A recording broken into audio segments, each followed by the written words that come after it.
The New Deal was a series of programs and projects instituted during the Great Depression by President Franklin D. Roosevelt that aimed to restore prosperity to Americans.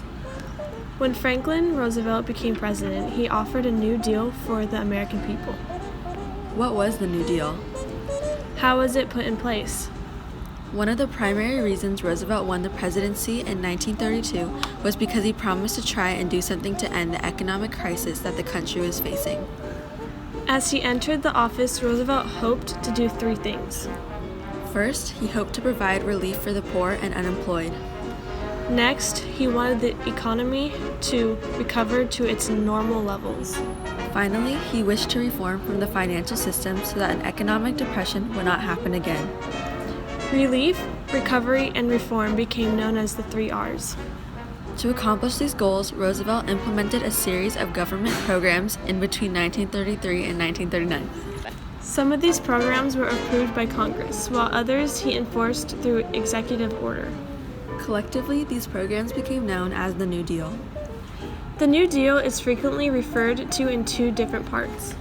The first New Deal, which was enacted between 1933 and 1934, was largely concerned with restructuring the nation's economy and offering relief to the banking industry.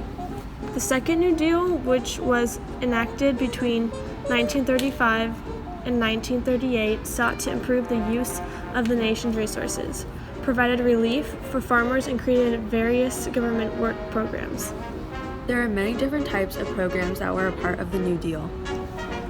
These programs had a variety of different intended purposes, such as the Works Progress Administration, WPA, and the Civilian Conservation Corps, CCC, were designed to put unemployed people to work.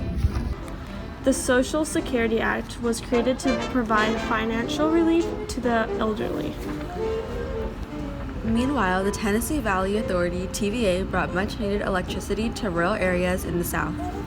The Federal Deposit Insurance Corporation, the FDIC, was another important agency created by the New Deal. The FDIC guaranteed the safety of money in banks. Citizens no longer had to fear losing their money if the bank closed. This scenario was very common in the early years of the Great Depression. The FDIC is still in operation today to ensure money deposited in banks.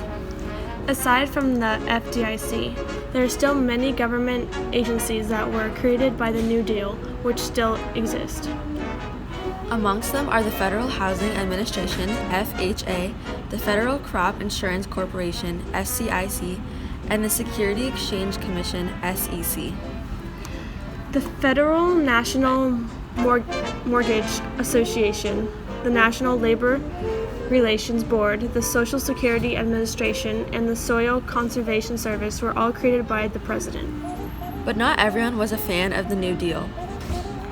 Many felt that Roosevelt was leading the United States down the path of socialism.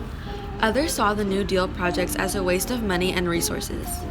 Today, some economists and historians believe that Roosevelt's adherence to the New Deal policies actually prolonged the Great Depression.